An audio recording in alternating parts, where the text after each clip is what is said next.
고린도전서 2장 1절부터 16절까지 말씀입니다. 어제부터 오늘까지 2장과 3장의 내용을 1장과 2장을 거쳐서 쭉 읽어보면요, 지혜라는 단어가 21번이 등장을 합니다. 물론 여기에는 지혜라는 한 단어이지만요, 두 종류로 표현을 합니다. 사람의 지혜와 하나님으로부터 난 지혜, 이 두 가지를 구분해서 이야기를 하고 있습니다. 1장과 2장에 나와 있는 이 지혜라는 것은 우리가 믿음을 가질 수 있었던 것, 우리가 하나님을 믿는 것, 우리가 복음을 깨닫는 것, 이러한 것들이 사람의 지혜로 인하여서 되는 것이 아니라 하나님께서 우리에게 주신 지혜로 우리가 믿고 하나님의 말씀을 깨달을 수 있다라는 것입니다. 우선 13절 말씀을 보면요, 우리가 이것을 말하거니와 사람의 지혜가 가르친 말로 아니하고 오직 성령께서 가르치신 것으로 하니 영적인 일은 영적인 것으로 분별하느니라. 성경에서 말씀하는 하나님의 지혜는, 하나님의 지혜가 우리 속에 있을 때에는 하나님의 말씀을 깨달을 수가 있다는 겁니다. 하나님께서 하시는 일을 깨달을 수 있는 지혜를 말하는 겁니다. 그러니까 하나님께로부터 온 지혜가 우리 속에 있을 때에는요, 하나님의 말씀을 잘 깨달을 수 있다는 겁니다. 또한 하나님의 뜻이 무엇인지도 깨달을 수가 있다는 겁니다. 그리고 11절 말씀에 보면 사람의 일을 사람의 속에 있는 영 외에는 누가 알리요? 이와 같이 하나님의 일도 하나님의 영 외에는 아무도 알지 못하느니라.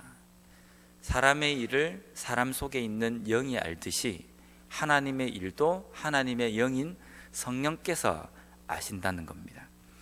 그래서 예수님께서 요한복음 14장 26절에 보면 이렇게 말씀하셨습니다. 보혜사 곧 아버지께서 내 이름으로 보내실 성령, 그가 너희에게 모든 것을 가르치고 내가 너희에게 말한 모든 것을 생각나게 하리라. 성령께서 이 땅에 오시면 성령께서 하실 일이 예수님께서 제자들에게 가르치신 것을 깨닫게 하고, 또한 말씀 속에 있는 하나님의 뜻을 제대로 알도록 가르치신다라는 겁니다. 한때 한국교회는 성령의 신비적인 능력 때문에 아주 큰 이슈가 된 적이 있습니다. 그런데 신비적인 능력이 곧 성령이 하시는 일, 성령이 하시는 일은 곧 신비적인 능력, 이렇게만 이렇게 연관지어서 이야기를 했습니다. 그런데 신비적인 그 능력, 성령으로부터 왔다는 그 신비적인 능력이 교회에 덕을 세우거나 질서를 위한 것이 아니라 오히려 그것 때문에 시끄러워진 경우도 있었다는 겁니다. 왜 그런 문제가 생겼느냐면요, 성령의 하시는 일, 이것은 곧 신비적인 능력이다, 이렇게만 등식을 성립시켰기 때문입니다. 그런데 예수님께서 성령의 하시는 가장 중요한 일에 대해서 말씀하실 때에 성령이 오시면 신비적인 능력을 행할 것이다 라고 말씀하시지 않으셨습니다.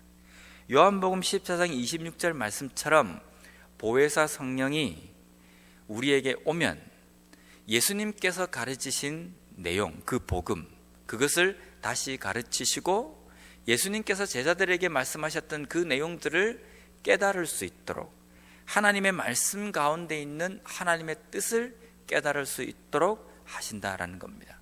왜냐하면 우리가 하나님의 말씀을 깨달을 수 있는 지혜는 우리 속에서부터 나오는 것이 아니라 성령께서 우리에게 그 지혜를 허락해 주셔야지만이 하나님의 말씀을 깨달을 수가 있기 때문이라는 겁니다. 그렇다면 우리가 이렇게 말할 수 있습니다.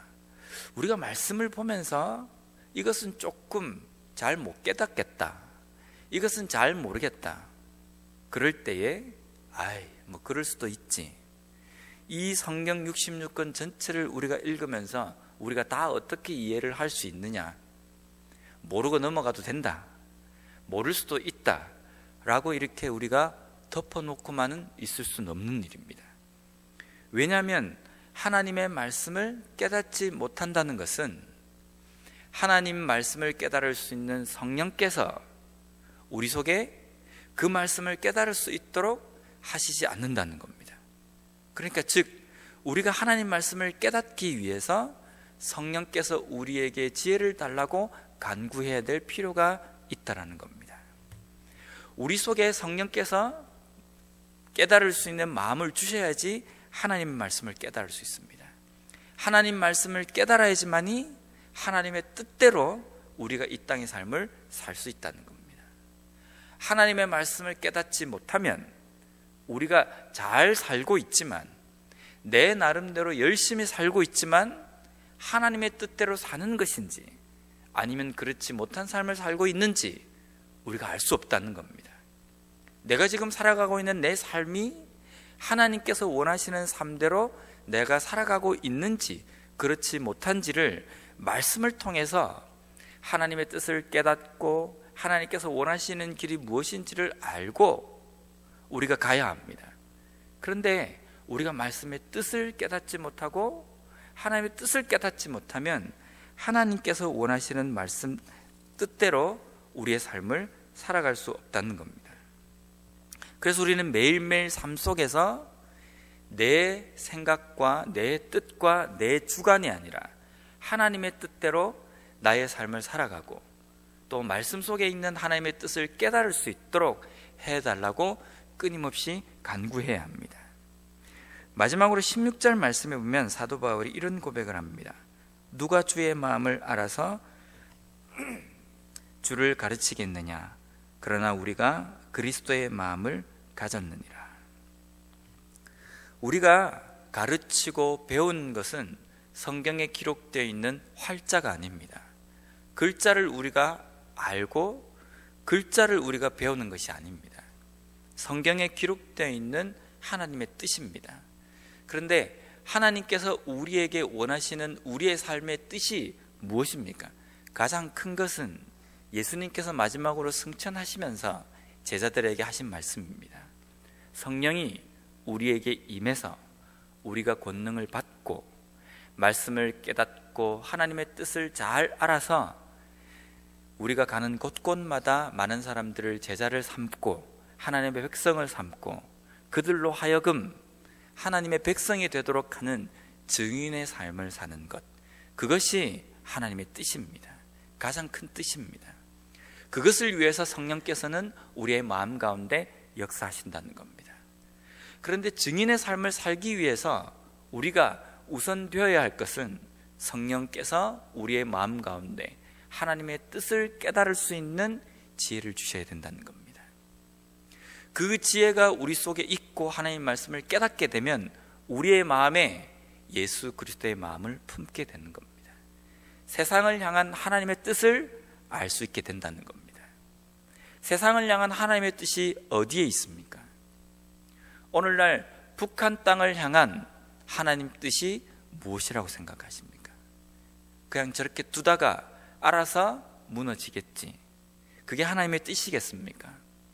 우리 이웃을 향한 하나님의 뜻은 어디에 있다고 생각합니까?